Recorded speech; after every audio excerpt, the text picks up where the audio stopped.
World War I began on July 28, 1914, and lasted for a little over 4 years, ending on November 11, 1918. The United States remained firm in their neutral position until German leaders declared the continuation of unrestricted submarine warfare, resulting in the sinking of the Lusitania on May 7, 1915.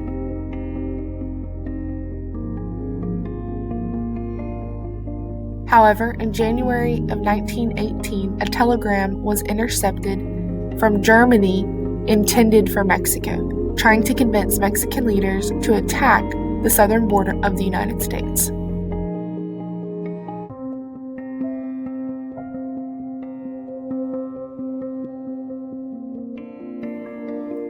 Wilson wrote his 14 points with the goal of ending World War I and finally establishing peace in Europe.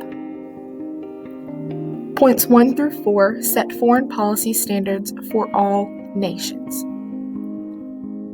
Point 1 is in response to the discovery of many secret alliances that have been made throughout the war. Wilson calls for open diplomacy or open covenants of peace. Points 2 and 3 discuss free trade and commerce.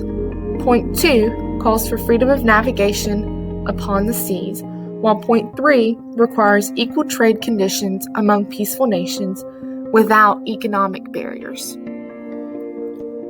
Point 4 requires nations to guarantee they will reduce their armaments or weaponry to a lower number, in hopes that many countries will consider peaceful solutions first when they have low military budgeting.